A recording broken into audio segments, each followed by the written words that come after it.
君然想了想，若是他以后当爸了，肯定也是很开心，开心到忘记发朋友圈的事。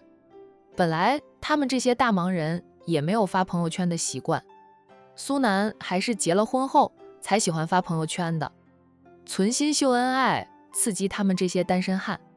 别说苏南了，就是战印偶尔也会在朋友圈秀秀恩爱。居然忽然觉得自己应该跟上潮流，闲时也发发朋友圈，秀秀恩爱。两个人去买了一些营养品才去的医院。沈小军的房里还有很多人，男的大都在小厅里坐着，女的则在房里陪沈小军说话，或者围着宝宝看。宝宝已经吃过奶粉，换了尿不湿，现在睡得香甜。小军，商小飞拎着补品进来，居然是男人，他又不是沈小军的亲戚，不好进房，只陪着商小飞走到房门口，笑着和苏南道喜，又走过去看了一下小宝宝，便出去了。小飞，你来了。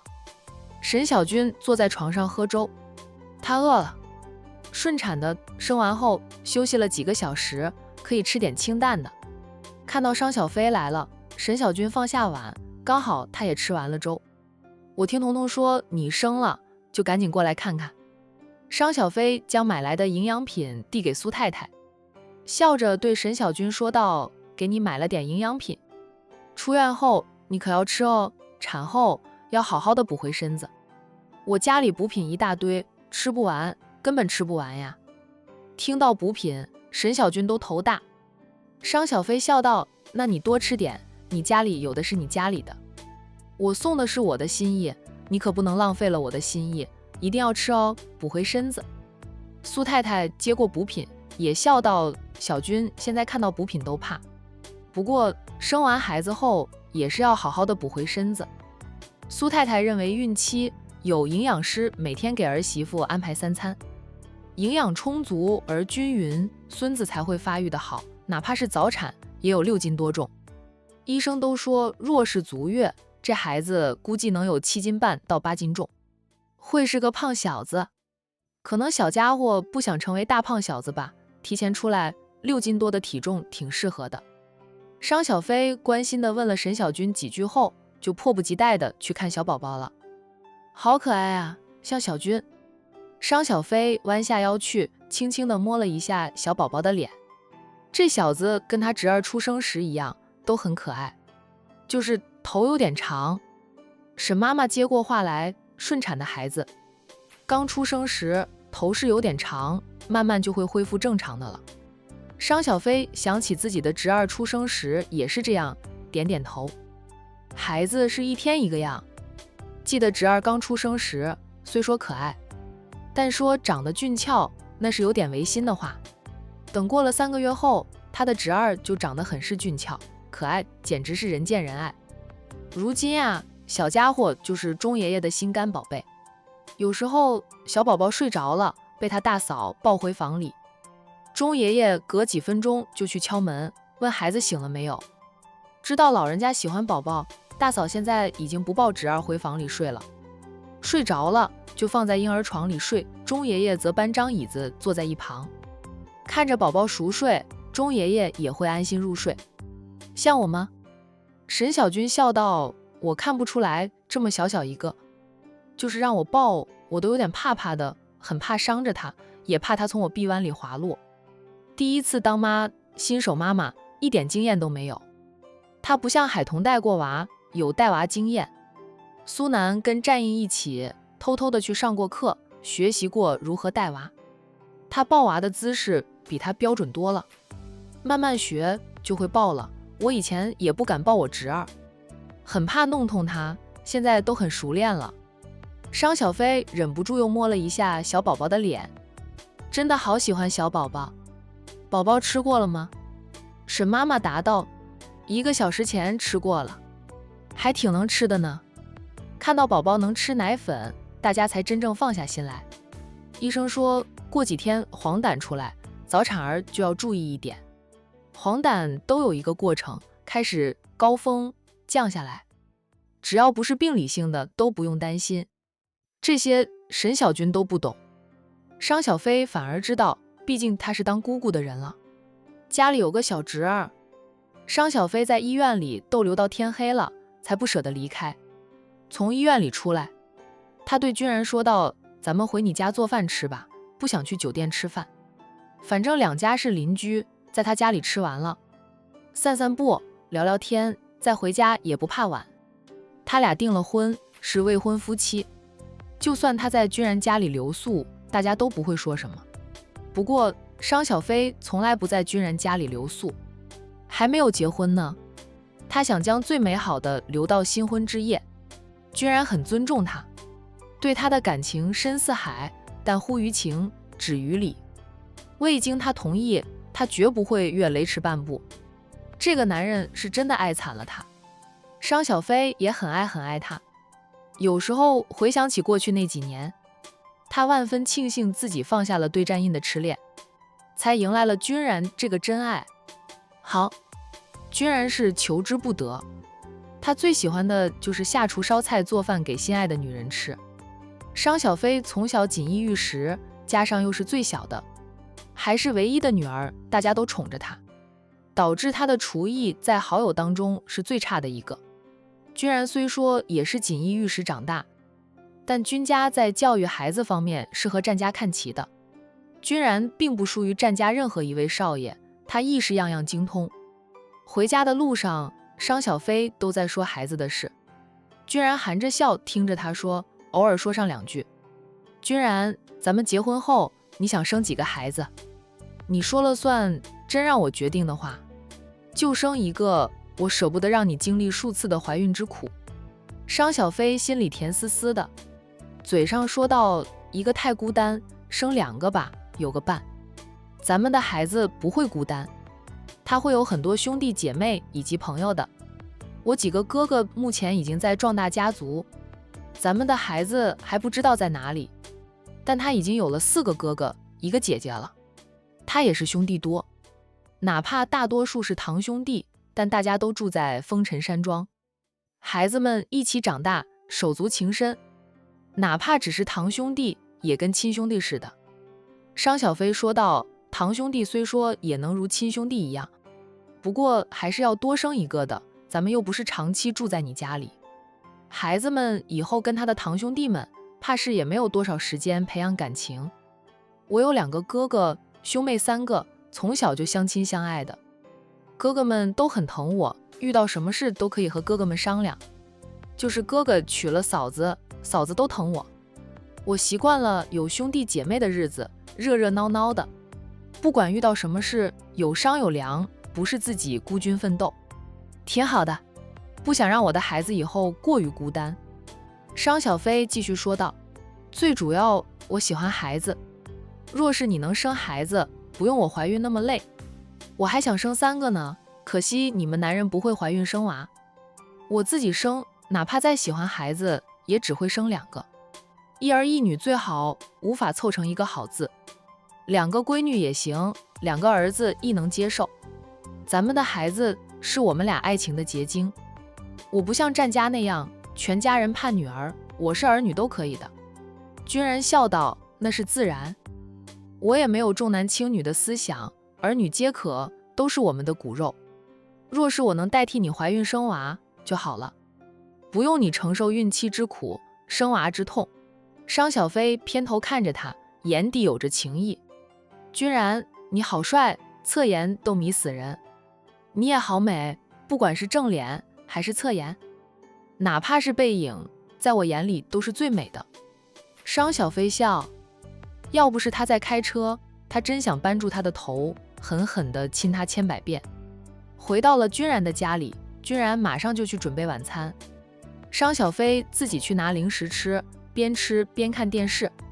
军然家里没有请太多的佣人，只请了2对夫妻俩，一对夫妻负责院子里的花花草草，兼打扫一下卫生，一对夫妻则是负责屋里的卫生清洁。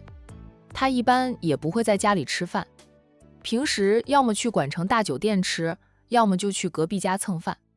只要他在家里，到了饭点，商家的管家都会在围墙边上大声叫他过去吃饭。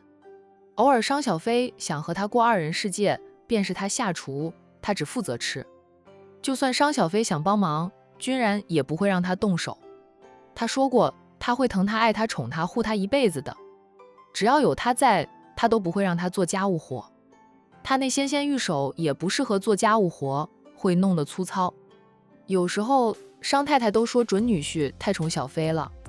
不止一次，商太太打电话给亲家，在亲家那里拼命夸赞君然的优秀，君然的好，夸赞亲家会教孩子，才能教出君然那么优秀的儿子。君然的亲妈是个爽朗性子，她说2个儿子都是公婆教育居多，是公婆的功劳。不过他们君家的男儿向来宠妻，这在 A 市也是出了名的。豪门那么多，能做得到像战家一样的豪门，真的少之又少，君家是其中一家。商太太当初反对君然和商小飞在一起，并非觉得君然不好，相反，她很欣赏君然，夸君然优秀，认为君然能跟他的长子一比。君家的好家风，他还年轻的时候已经耳闻，几十年来君家的风评都不变。他私底下也了解过，君家的风评是真实的，并非是故意欺骗外人。那样好的亲家，商太太是求之不得，可他就一个女儿，又舍不得女儿远嫁，才会反对。现如今，商太太庆幸自己最后还是同意了2人的婚事，孩子的幸福最重要。她也拒绝了君然上门的请求，让小飞嫁入君家当君家的五少奶奶。当然也是君然长期负责着风尘集团在管城的生意，长期住在他们商家的隔壁，距离近到站在墙边叫喊一声，女儿和女婿就能回家吃饭。君然，君然！外面响起了叫喊声，听声音是商太太的。君然系着围裙从厨房里出来，你忙，我出去，我妈肯定是看到你家里亮灯了，知道你回来，在我家里叫你过去吃饭。这个点，他家里应该是吃饭吃到了一半吧。商小飞放下了遥控器，拿着一包零食，边吃着边往屋外走去。妈！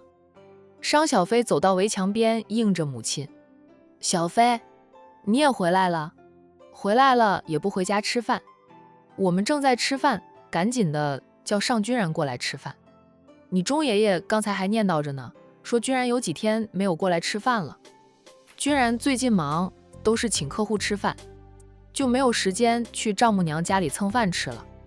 商小飞应着，妈，我今晚想吃君然做的饭菜，不回家吃了，你们吃。你这孩子都这么晚了，还让君然下厨。他在外面上班累了一天，回到家里没有口热饭吃就算了，你还让他下厨给你做饭吃。商太太说了自家女儿几句，话里话外都是心疼女婿。他这个准女婿啊，是被女儿吃得死死的，也真真将他的女儿捧在手心里，宠在心尖上。商小飞俏皮的吐吐舌头，不过他妈看不到他这副俏皮的样子。妈，告诉你一个好消息。什么好消息？沈小军生了吧？母子平安，妈已经收到了消息。沈家不是大户人家，但他们的亲家苏家是大户人家呀。苏南的爸和苏家家主那是亲兄弟，苏南和苏少主是堂兄弟。苏南又在战氏集团工作多年，在管城的商界可以说是无人不知、无人不晓的。他老婆生娃，这消息瞒不了多久的，很快便传遍了管城上流社会这个圈子。苏家在管城上流社会没有对头，全都是与之交好的人。听到苏家添丁了，那些太太们都打电话过去道喜，营养品也往苏家送去了一批又一批。商太太岂有不知道之理？她也备好了厚礼，打算明天一早就去医院探望沈小军，再送上商家备的厚礼。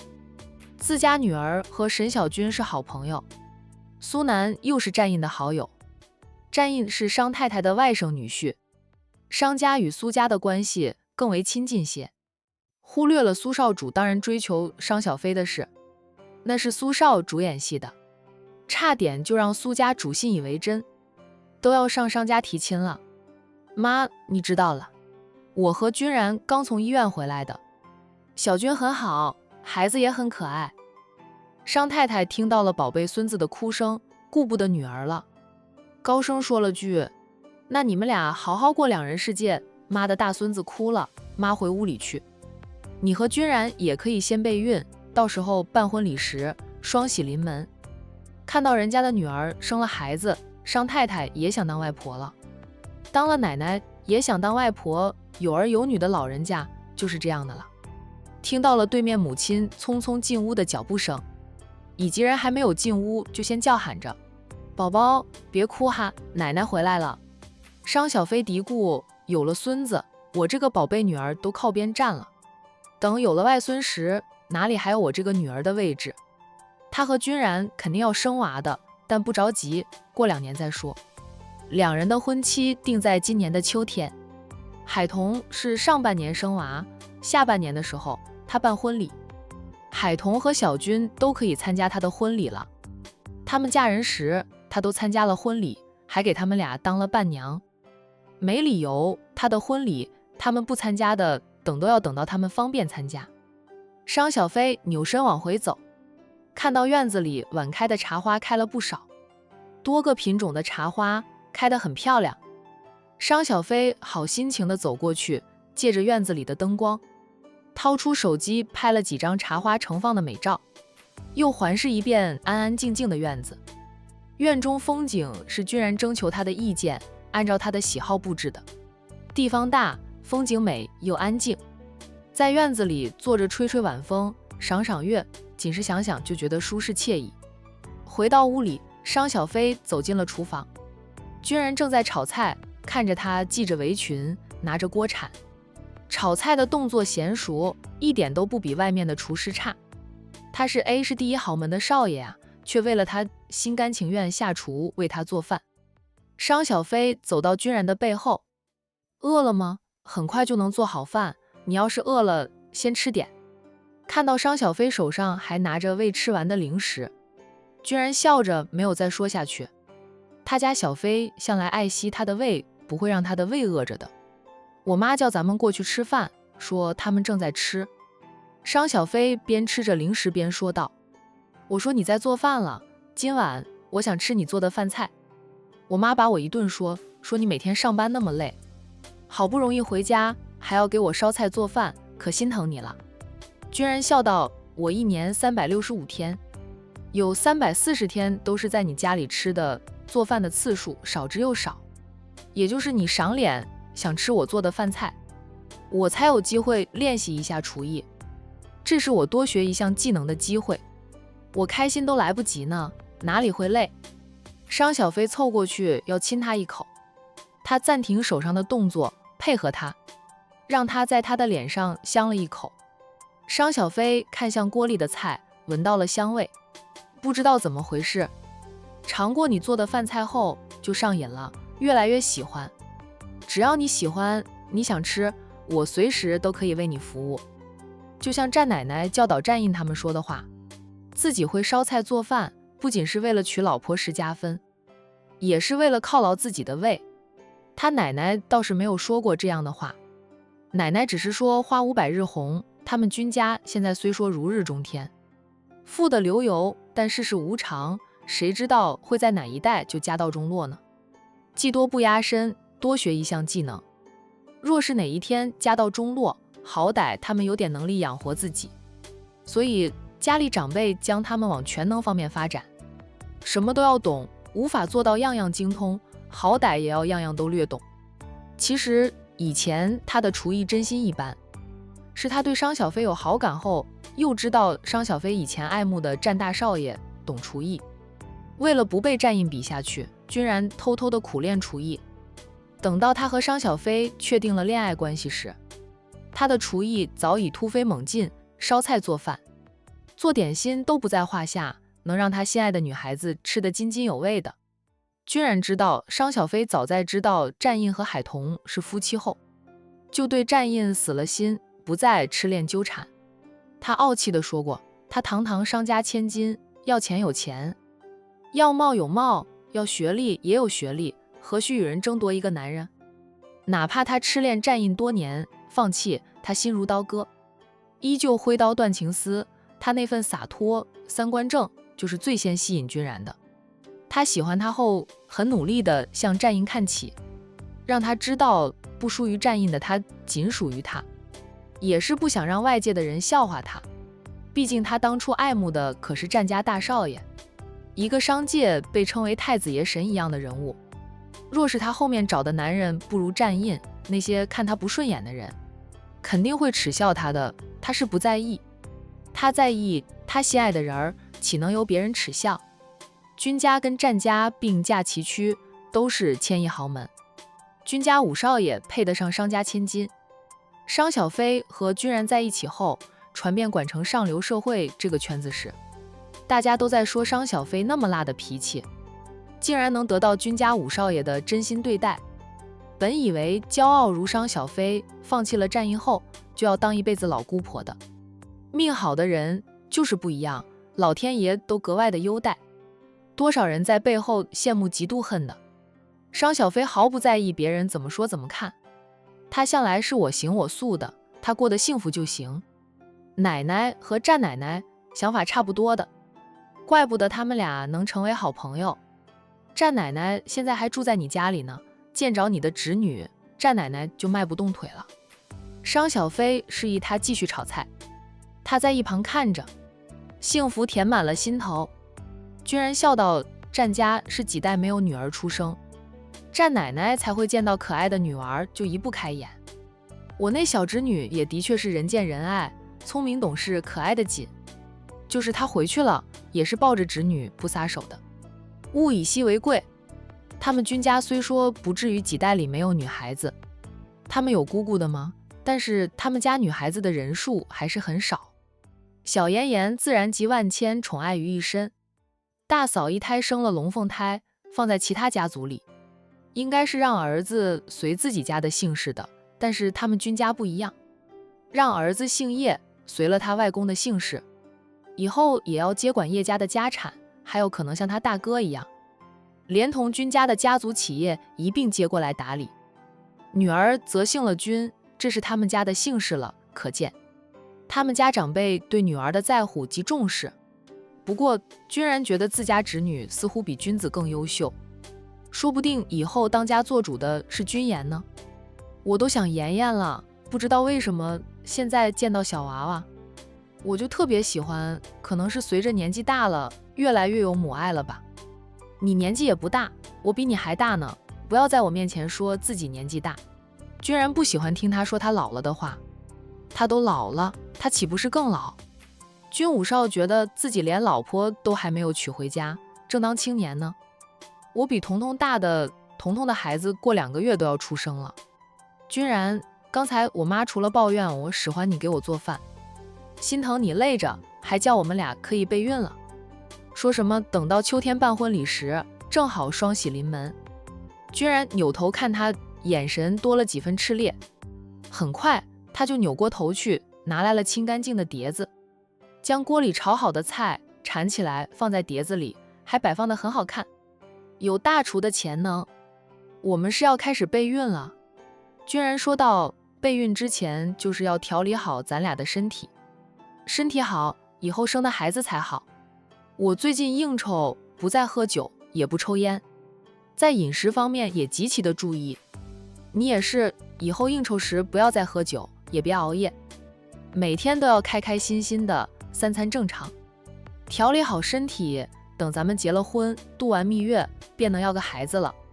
备孕又不是马上就要孩子，而是先调理好身体，花上1年半载的再要个孩子，最是适合。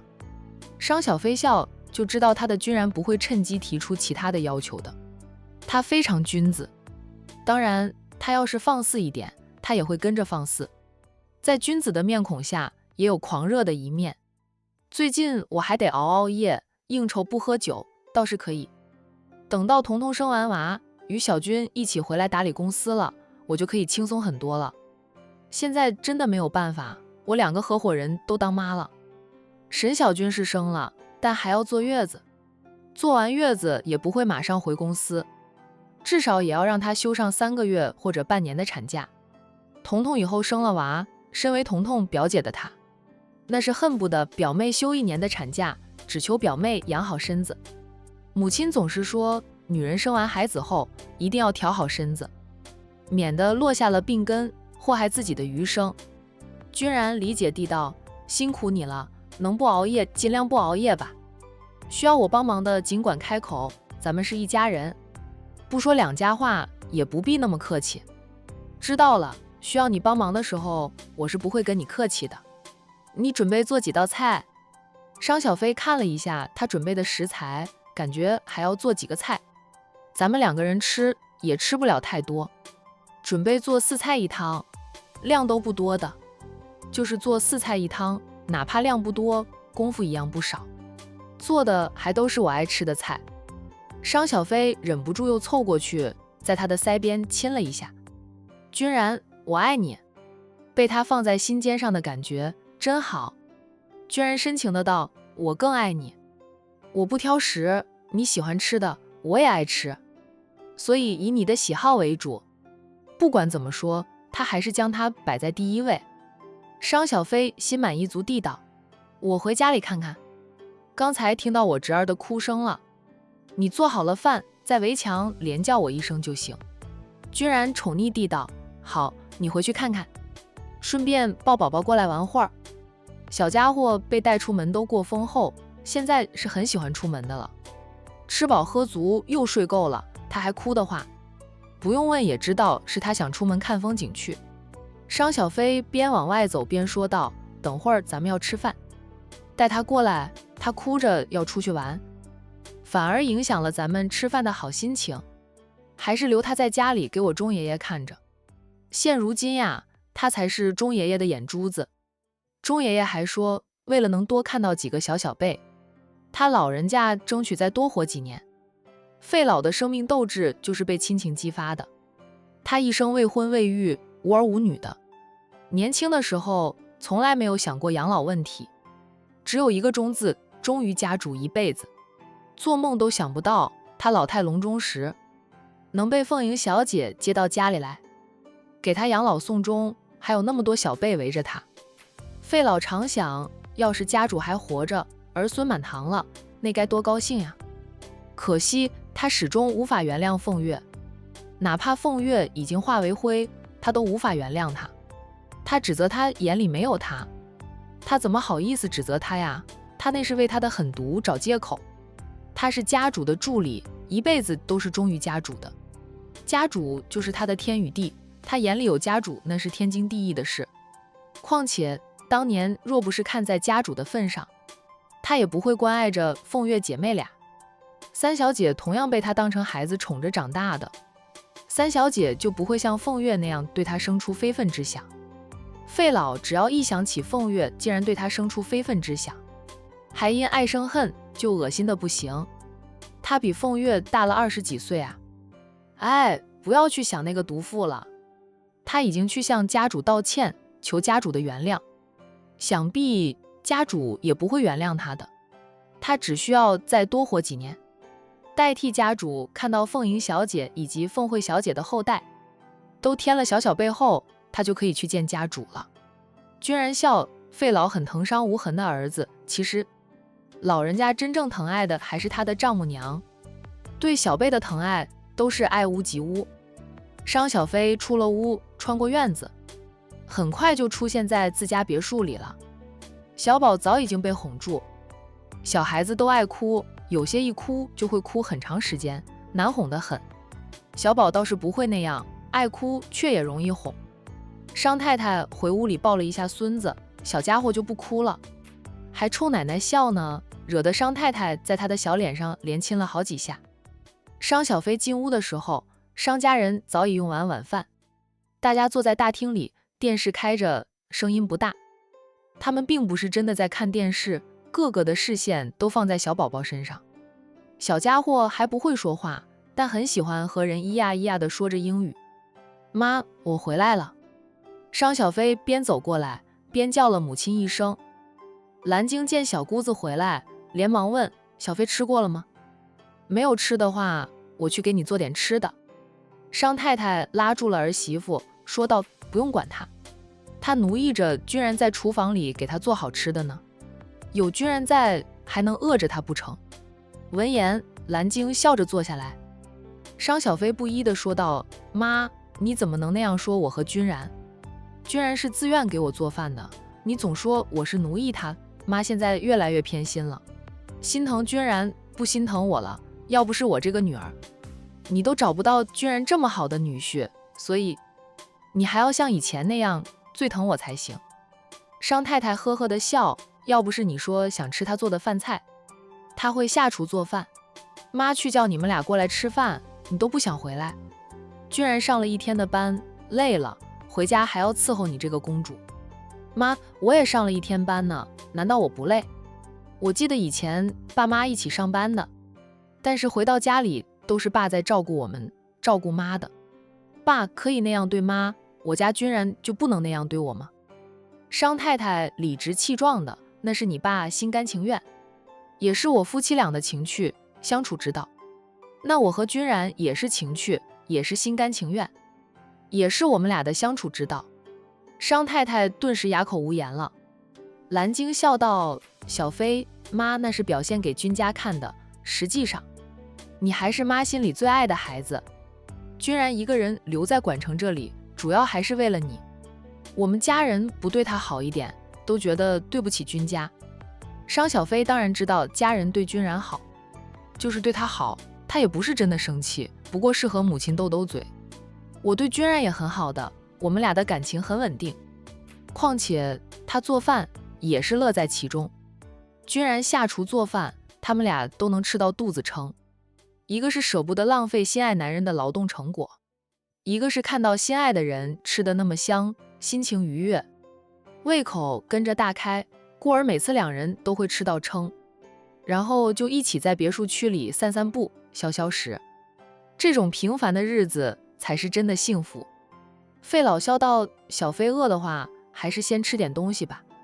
君然应该还没有做好饭菜吧？你和君然天天都要上班，忙得团团转的，下班回来就别做饭了，叫君然过来吃饭，省时省力，还能多一点时间休息。”商太太接话：“他们下午也没有上班，沈小军生了娃，他们在医院待到天都黑了才回来的。要是真的很忙很累，他女儿也不会让君然下厨做饭，早就叫君然过来吃饭了。”商小飞挤到母亲身边坐，一把揽住妈妈的肩膀，头就靠在妈妈的肩膀上。“我永远都是妈的小棉袄，妈妈，你最爱我的是不是？”商太太好笑地道：“那是自然的，你是我亲生的，我不疼爱你疼谁去？妈就是偶尔心疼一下君然，你还醋上了。你跟君然回去的时候，他全家人都围着你打转，他都不醋呢。”商小飞嘻嘻地笑：“我又不是真的醋，那竟跟妈开玩笑的，谁叫妈先跟我开玩笑？我也知道妈对君然好，都是为了我，希望我未来婆家看在咱们对君然那么好的份上，以后也对我好一点。妈，就算我以后要跟君然回 A 市生活，也不用担心我会被欺负，他能护住我，我也能自己保护自己。忘了我是谁了？我是小辣椒，向来只有我欺负人，没有人欺负我的。”商太太拿开了女儿的手，又轻捏一下女儿的脸：“妈一点都不担心你会被婆家欺负，我那准亲家好得很，人家的家风正，家庭和睦。你是走了狗屎运，能找到君然这么好的男人。”商小飞得意的道：“那是我眼光独到，能被我看上的男人，他和他背后的原生家庭都是极好的。”“是，你眼光最好。”商太太笑着又捏一下女儿的脸，她也很满意女儿的眼光，给她找的女婿真心不错。商小飞起身凑过去逗小侄儿，小家伙看到他咧嘴就笑，让商小飞心头软软的，马上就伸出手去抱起了小侄儿。费老很喜欢小宝宝，不过他一般不会抱小宝宝，觉得自己年纪大了，哪怕有神医的药支撑着他的身体，但老年人会有的毛病他亦有，例如手抖，他也会，怕自己会抱不好小宝，摔着了小宝贝，那就不好了。看着商小飞逗着孩子，费老笑：“小飞，你和君然也早点办婚礼，生个小宝宝，到时候你二哥也结婚生娃，家里有3、4个小宝宝，就热闹了。钟爷爷也不知道能不能活到那个时候，真希望能看到你们这一辈的都成家立室，有儿有女，那样他就是死也能瞑目了。钟伯，你又在说丧气话了，你只要放宽心，就能活得好好的。以前那么苦，你都熬过来了，现在不好的都过去了，都结束了，咱们只需要好好过日子就行，什么都不用去想。有我们陪着你呢，还有孩子们，他们都盼着你能够长命120岁。商小飞也说道，钟爷爷，我可不喜欢听你说那些话。我和君然的婚期在今年秋，也就还有半年的时间，很快的日子休一下就过去了。哎，商太太忽然叹了口气，不说你钟爷爷忧了，就是妈也愁你二哥呀，真的愁死人了。给他安排相亲，他躲得远远的，让他自己恋爱，他又说没有遇到合适的。眼看年纪越来越大，他这是准备打一辈子的光棍吗？商家二少也老大不小了，前不久你大嫂说介绍一个朋友给你二哥认识，你二哥死活不肯去见面，说万一看不上，会影响到你大嫂和朋友的友情。小飞，你留意一下，若有好的女孩子，就给你二哥介绍一个。妈的要求也不高，只要家世清白，亲家开明，女孩子明事理，大方得体就行，不一定非要豪门千金。小康家庭的他也不会嫌弃，只要女方人品好。